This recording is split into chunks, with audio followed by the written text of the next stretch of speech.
નમસ્કાર, મારું નામ છે હસમુખ મામણીયા અને Indian school of micro finance for women RBI અને બેંક ઓફ બરોડાના સંયુક્ત ઉપક્રમે એક સ્કેલ અપ પ્રોજેક્ટ ચાલે છે, જેનો મુખ્ય ઉદ્દેશ્ય એ જ છે કે લોકો બચતનું મહત્ત્વ સમજે, ડિજિટલ ટેકનોલોજી વિશે માહિતી મેળવે, સાયબર ક્રાઇમથી જાગૃત થાય અને ઇન્સ્યોરન્સ એટલે જે બેંકમાં જે વીમા ચાલે છે એની વિશે માહિતી મળે. જ્યારે આપણે વીમાની વાત કરીએ છીએ ને, ત્યારે અમે છેલ્લા 2 વર્ષથી કામ કરીએ છીએ. અમે વીમાની વાત કરીએ ત્યારે મોટાભાગના લોકોનું મરવાનું વાત કરે છે, એવું થાય છે. તો આપણે કોઈ નથી ઈચ્છતા કે ક્યારે કોઈનું મૃત્યુ થાય, પણ આપણે જાણીએ છીએ ને કે ના જાણી શકો જાનકીનો નાથ કાલે સવારે શું થવાનું છે. ભગવાન રામને પણ ખબર નથી કે બીજા દિવસે રાજગાદી બેસવાનું છે કે 14 વર્ષ વનમાં જવાનું છે. આપણા બધાને ખબર છે કે કોરોના નામના 2 થી 3 વર્ષ પહેલાં એક વાયરસમાંથી આપણે સ્વજનો ગુમાવ્યા છે.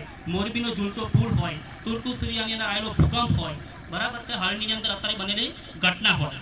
આપણો કહેવાનો મતલબ એ છે કે કુદરતી કે માનવ સર્જિત ઘટના ક્યારે બનશે, કોની જોડે બનશે અને કયા સમયે બનશે નક્કી હોતું નથી. ત્યારે બેંક ઓફ બરોડા ફક્ત 456 રૂપિયાની અંદર તમને 4 લાખ રૂપિયાનું રક્ષણ આપે છે.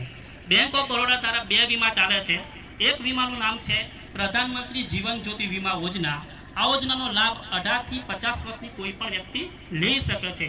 અને જો તમારું કુદરતી કે એક્સિડન્ટલી કોઈ ઘટના બને છે તો તમને બેંક 2 લાખ રૂપિયાનું રક્ષણ આપે છે. બીજો વીમો છે પ્રધાનમંત્રી સુરક્ષા વીમા યોજના.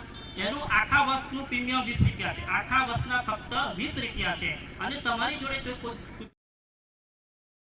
આકસ્મિક ઘટના બને છે તો બેંક તમને એની અંદર પણ 2 લાખનું રક્ષણ આપે છે. 436 અને 20 કેટલા થાય? 456 રૂપિયાની અંદર બેંક કેટલા રૂપિયાનું? 4 લાખ રૂપિયાનું રક્ષણ